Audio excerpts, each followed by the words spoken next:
सोमवार की सुबह हुई तो दुनिया में सबसे बड़ी खबर शेयर मार्केट का गिरना था। पश्चिमी मीडिया इसे ब्लैक मंडे बता रहा था, लेकिन शाम होते होते दुनिया का नजारा बदल गया, क्योंकि भारत के पड़ोसी मुल्क बांग्लादेश में भगदड़ मची है। भगदड़ ऐसी कि देश के प्रधानमंत्री को ही अपना मुल्क छोड़ना पड़ा। भारत की पुरानी दोस्त और पड़ोसी मुल्क बांग्लादेश में पिछले 15 साल से एक छत्र राज करने वाली शेख हसीना देश को छोड़कर चली गई हैं। खबर तो यह भी है कि वो प्रधानमंत्री का पद भी छोड़ चुकी हैं। बांग्लादेश से जो तस्वीरें सामने आ रही हैं वो तो यही बताती हैं कि पूरा ढाका इस वक्त उपद्रवियों के कब्जे में है। प्रदर्शनकारी प्रधानमंत्री के आवास तक में घुस गए हैं और वहां पर तांडव कर रहे हैं। शेख हसीना जब बांग्लादेश छोड़कर निकली तो पहली जानकारी यही मिली कि वो भारत आ सकती हैं। पहला कारण तो यही कि भारत सबसे करीब है और सुरक्षित भी है, और दूसरा, शेख हसीना लंबे वक्त से भारत की करीबी दोस्त रही हैं और ऐसे में भारत से ज्यादा भरोसेमंद उनके लिए कुछ भी नहीं हो सकता है। क्योंकि ऐसा पहले भी हो चुका है, जब शेख हसीना मुश्किल में थी और उनको शरण भारत में ही मिल पाई थी।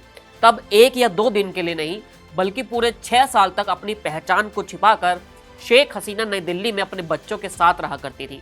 कमाल देखिए कि तब भी अगस्त का ही महीना था और आज भी अगस्त का ही महीना है। इसकी अपनी एक पूरी कहानी है। इस वीडियो में हम उसी कहानी की बात करते हैं। ये तो हर कोई जानता है कि बांग्लादेश के बनने में भारत ने क्या रोल निभाया है। जब पूर्वी पाकिस्तान और पश्चिमी पाकिस्तान में विवाद चल रहा था और अब के बांग्लादेश में आज़ादी की लड़ाई तेज हो गई थी, तब भारत ने बांग्लादेश को आज़ादी दिलवाने में एक अहम भूमिका निभाई थी। इसलिए ये दोस्ती तभी से चली आ रही है। वो दौर 1971 का था, लेकिन इसके 4 साल बाद ही बांग्लादेश में काफ़ी कुछ बदल गया था। 15 अगस्त 1975, यानी जिस वक्त भारत अपनी आज़ादी का जश्न मना रहा था, उस वक्त बांग्लादेश में कत्लेआम हो रहा था। बांग्लादेश को आज़ादी दिलाने वाले शेख मुजीबुर रहमान और उनके परिवार के करीब 18 सदस्यों को तब मौत के घाट उतार दिया गया था। इसमें शेख हसीना के अंकल से लेकर भाई तक सभी शामिल थे। जब बांग्लादेश में तख्ता पलट हुआ था, जिस वक्त सेना ने शेख हसीना के पिता को मारा, उससे कुछ दिन पहले ही वो अपनी बहन के साथ जर्मनी चली गई थी, क्योंकि ये सब पता चल गया था कि आखिर कुछ गड़बड़ हो सकती है। शेख हसीना यहाँ अपने पति वाजिद मियाँ, जो कि एक वैज्ञानिक भी थे, उनके साथ रहीं। लेकिन पिता की हत्या के बाद सबसे बड़ा सवाल उनकी खुद की सुरक्षा का था। तब शेख हसीना अपने परिवार के साथ दिल्ली पहुंची। यहाँ उन्होंने इंदिरा गांधी से मुलाकात की और फिर यही तय हुआ कि सुरक्षा के लिहाज से शेख हसीना का भारत नई दिल्ली में रहना ही सही रहेगा। दिल्ली की पंडारा रोड के पास शेख हसीना तब अपनी पहचान बदलकर रहा करती थी।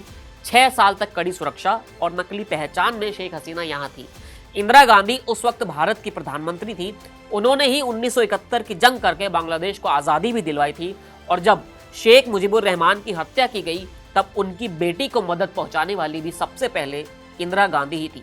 शेख हसीना ने हर बार इसका जिक्र किया है और हिंदुस्तान को अपना सच्चा दोस्त बताया है।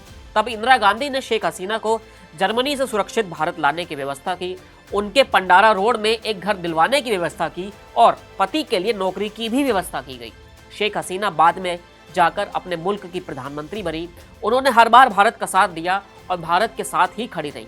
साल 2009 से तो शेख हसीना लगातार बांग्लादेश के प्रधानमंत्री ही हैं, लेकिन अब अपनी सत्ता के करीब 15 साल बाद शेख हसीना फिर से एक बार मुश्किल में आई हैं, और जब सबसे बड़ी मुश्किल उनके सामने आई है तो फिर उन्हें भारत ही याद आया है।